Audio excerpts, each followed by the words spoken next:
Release him. When we used to play D&D, we always used to say, God, D&D should be a movie.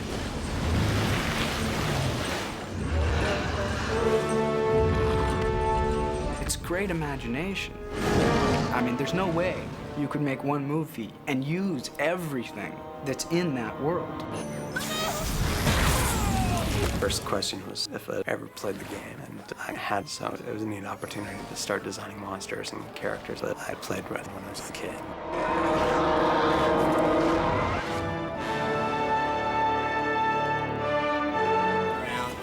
I had grown up in the film business in Toronto, and I was going to go to film school. But I learned it doesn't matter if you went to film school, because really you need to know somebody to get into the business, and the best experience you're going to have is just practically doing it and getting jobs. Cut to a quick POV. So I thought to myself, I need to make my own movie. But I didn't want to just go to Hollywood with a script. Yeah, that's fine. I was like working on a couple of different scripts, but I thought, you know, I don't want to just walk in with a script. One day, a friend of mine was at my house, and he saw my old D&D books and took them out and started going through them. And it just occurred to me, let's make the D&D movie. You know, I think I was 19, so it was like, you know, a big joke. Well, I just followed through with it. I called up TSR and I said, you know, I'd really like to try to get the rights to make a movie. He said nobody had the rights, told me a bit of history about people that had tried to get the rights and why there was no deal that had ever been done. So I said, well, could we set up a meeting? And he said, yes, they had some show in Vegas where I could go down and meet some of the executives. So I put together this whole proposal, bought my first business suit, had this meeting with them. One guy sat there staring at me like this the whole time, just staring at me, not saying anything to me at all. But they were impressed at the end of the meeting. And about 18 months later, we finally ended up signing a deal to have an option to the exclusive rights to make the movie. I'm telling you, there's gotta be some twisted magic experiment gone seriously wrong. I'd just love to find a way to give those mages some payback. What was exciting about doing the movie was you had this incredible canvas to pull from. You know, you got the thieves and the magic and different kinds of spells you can use, but you get freedom to move anywhere you want inside that world and use those characters in any way you want. You're supposed to put some kind of hole in this fella with that bracelet. I felt the movie had to be faithful to the rules of the game. The question was, how do you do it so that somebody who knows nothing about Dungeons and Dragons can still enjoy the movie all by themselves, you know, and not get bogged down in a whole bunch of technicalities. My thought was that it was better to take what I call the Star Wars approach. The Empire of Israel. Which is simply introduce to the audience that we're in a different world now, and this is the rough parameters of it, and then let the audience learn about that world and how it works through watching the movie, and watching the characters learn on the way. I can't believe this. You better believe it, they're framing us. No, it's an adventure story. It's about adventuring. You know, you got beholders and dragons. Ridley, look. Beholders. One thing is I wanted to see the best amount of creatures that I could, which I knew were the most popular ones, because every game I'd ever played in, people always kept using the same, you know, creatures. Like they'd use a whole variation, but there were ones that were always really popular. The tricky part about translating the game for the film was it's been around so long, the images have really become icons. The trick was to take these standard images, make them recognizable, make them fresh again. And that was probably the scariest thing for me, even in making the movie, because you try to make it as cool as possible and at the same time get in the middle of where everybody might want to see it. For certain creatures that are key creatures in the movie, like the dragons, the reds and the golds, first thing we do is, you know, look at the original drawing. Then I'd say, this is way off. It's got to be strong like this, big here, the scale's got to be huge, it can't look like this dragon or that dragon. I would give like all these descriptive things. So then Tully would do a drawing. He'd usually do 4 or 5 initially. And I'd go, you know, well, part of this one is good, part of that one is good, part of this one is good.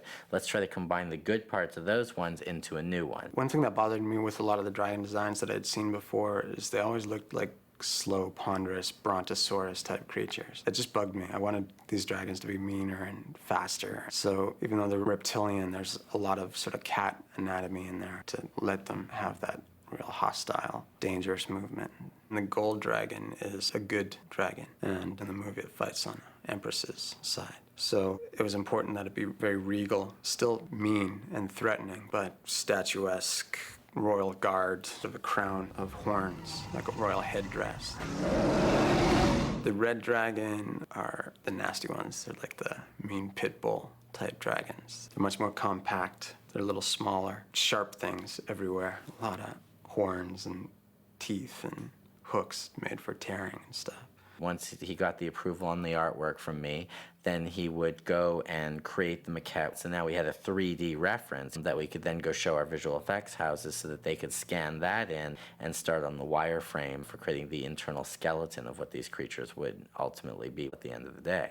Courtney wanted these things to look real as non-fictional characters as you can make them look. When the production company gives us the maquettes, which are clay models, we then will get them cyber scanned and then create a skeleton structure to move the creatures around. Of course, translating a maquette into a living, breathing, photoreal dragon that you believe is really there is a whole other task unto itself. Is eating something back there? The main house that handled the dragons was Vision Art, and one thing that they have is great, which was really helpful for that opening scene I was talking about, is they have a motion capture stage. And so you'd get an actor in a costume, which would be hooked up, and there'd be like 8 special cameras that would touch certain sensors on him, and I could be standing at the monitor and it would look like he was a dragon at the scale we were looking for, standing in the room. We had to use motion capture at the beginning of this because we wanted to previs a lot of what Corey wanted in the film. So what we did is designed a character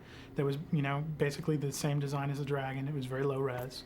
And then we brought the character out into our stage, had a guy in a motion capture suit, and he would basically do performance art surrounding all of the character's movements. And I could actually direct him to move the way I wanted the dragon to move, because in that scene, I wanted to sell that this dragon was very unhappy that it was being controlled by Prothean.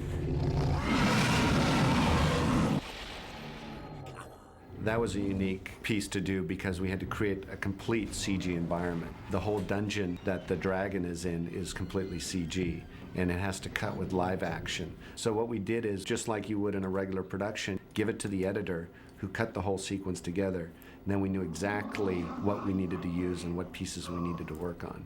So you see nothing textured. You see like a silly animated broken up looking dragon in a silly room which looks like green on the background. You have no real feeling for perspective or anything else like that, and all you're doing is working on how they move. From that point, what they would do is then lock off on the wireframe and then do special keyed animation for things that wouldn't be handled in motion capture because motion capture is kind of sloppy. And you'd spend about 3-4 months just doing the subtlest things to make the dragon work the way you want to. How it steps, how its body moves, how it breathes, what sort of facial animation there's going to be. I told you it could be done. One of the most interesting things about the dragon is that there's a lot of nuances that we're able to do now, where a simple thing of flaring a nostril or squinting an eye or having the stomach billow and breathe, that most people don't pick up and you don't really notice unless you really sit there and look at it. But it adds that little bit of touch of reality to it.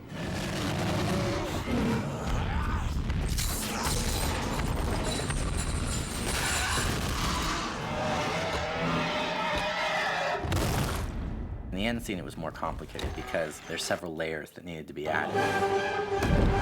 In the end scene, the dragons are flying over a completely artificially created 3D CGI city.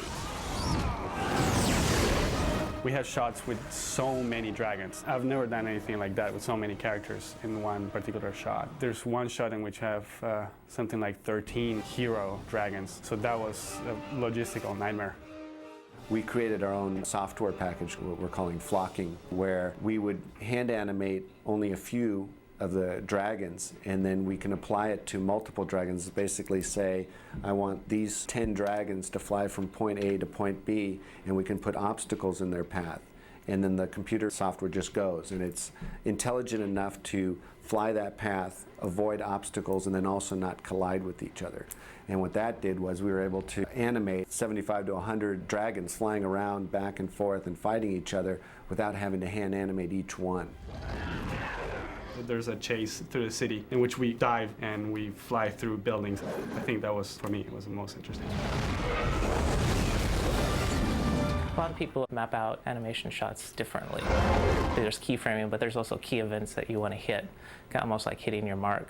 The way I animate is I choose a few important parts of the animation, and then I kind of just animate freely and see what happens. Sometimes I just throw in keyframes and you just come upon something that's unique. So you have to be rigid up until a point, and then you have to loosen up and see what works.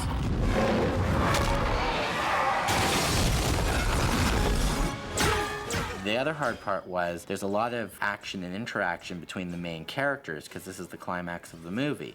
The characters were actually placed on the tallest building in Sumdal. So what we had done is we had to build this like 50-foot in diameter set which represented the balcony of the top of the highest point in the city of Sumdal. If we wanted to shoot from the outside, we actually had to shoot every shot on a crane.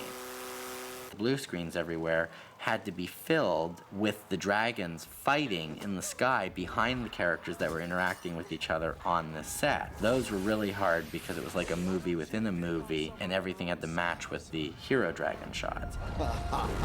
People don't understand the effects are actually a very difficult thing to work with because they're not there. And there's no semblance of them there either. It's not like they're partially there. There's nothing there.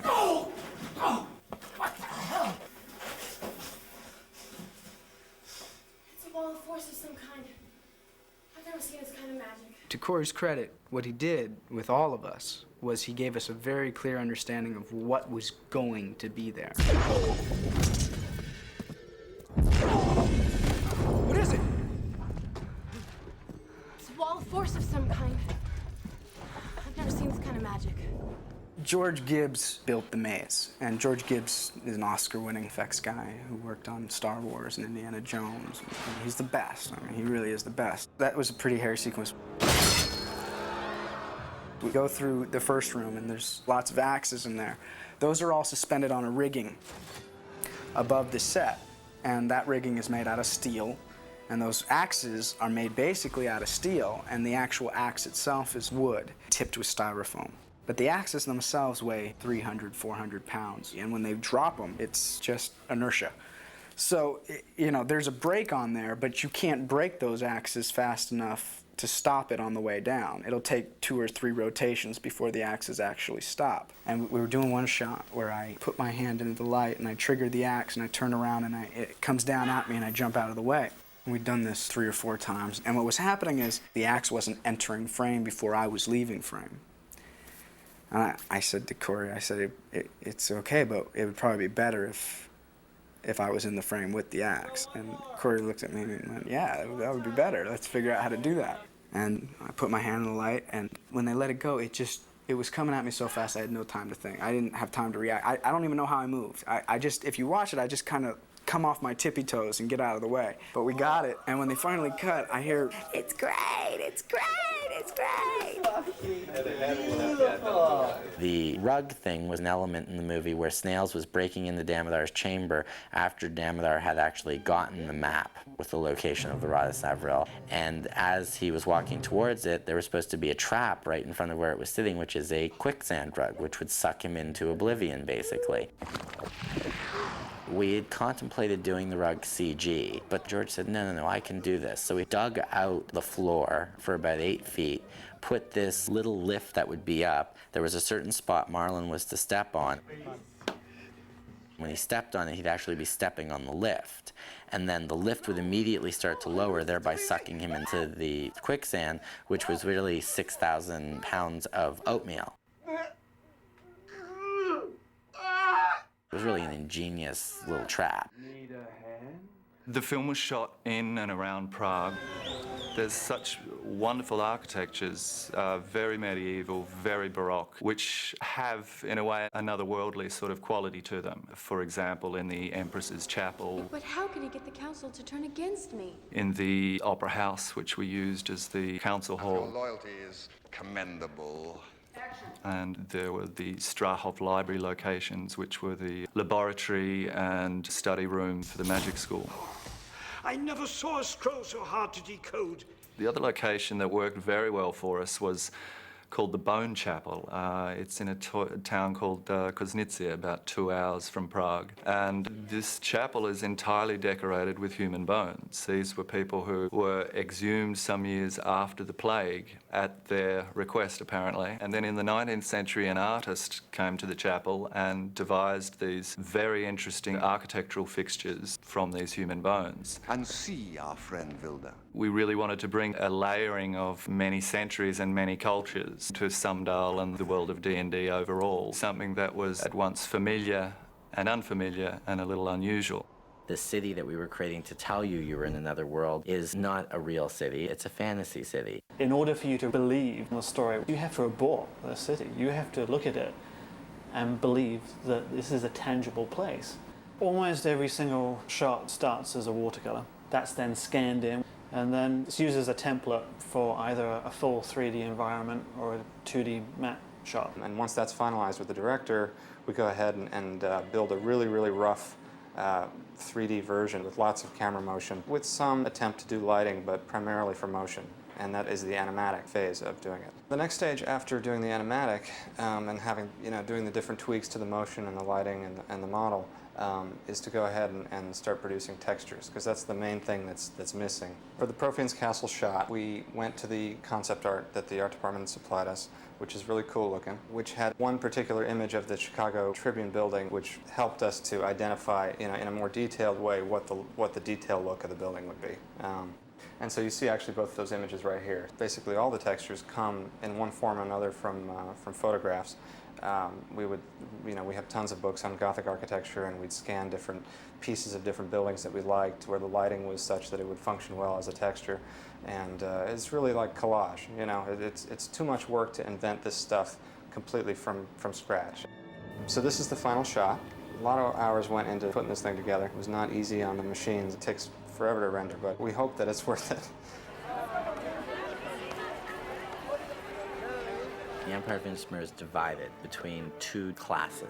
I really wanted Ridley and Snails, who come from the lower echelon, to be reflective of thieves, because that's what they are. They're both thieves, so they have to be light and agile, so there's no heavy armor, nothing that'll draw attention to them. I wanted Ridley to have little elements of Luke Skywalker, the high boots, fairly basic, tattered, clothing. It's kind of like an Oliver Twist type of look. Same with Marlon as Snails, except the difference is his character is just a fun-loving, good soul. So his costume had to be a little bit more messy and sloppy than Ridley's costume, because he always turns everything into comedy. On the other side, to define the differences between the rich and the poor, really, in this world, their costumes are silky and velvety and have jewels on them. That would really be for the Empress. The mages you see in the Council of Mages, they're the aristocracy. In the scene in the council chamber where she's arguing with Profian, she has a dragon bone headdress coming up from her back. And a lot of the parts of her dress are plated like scales. She's addressing her state, and the gold dragon's being her state dragon. It's all incorporated into her costume. Damodar was unique. Tully's really responsible for Damodar. Bad guys are my favorite. They're always more interesting. I just tried to make them look as mean and scary as possible. The dwarf was an interesting one to do, because everybody has a vision in their head, especially people who have played D&D, of what a dwarf is supposed to look like. We made his armor and everything found pieces, so everything's dented and rusted, and he'll pick up whatever he finds lying around or whatever he knocks over in the alleyways that he hangs out with. I saw him with this red burly beard, silly helmet. He's a bald dwarf. He's got this little piece of hair on the top of his head, and he hates when his helmet gets knocked off. Knock off Elwood's helmet, you're in trouble. You shouldn't have done that. And he's just got to be filthy. He's this mercenary dwarf. He gets thrown out of bars. He goes on adventures. He sleeps in garbage. So his chainmail's a little ripped. He's just a disgusting dwarf. With Norda, she's the elven tracker ranger. And I had seen this book about these robots, and it was actually Anne Flagella, the co-producer, who said, why doesn't Norda's armor go something like this? And I said, that's a great idea. So we talked to Tully about it. He loved the idea, and he made this sleek drawing. It was the first one. Norda's armor, sort of like a Art Deco medieval mix. We wanted to come up with a look that wasn't recognizable as a historic period in human culture because none of that existed in this world. It's Dungeons & Dragons, it's the first one. I hope everybody likes it so we can have as much fun and go do a sequel. And so what I'm going to do is spend my concentration on making this movie as good as it can be.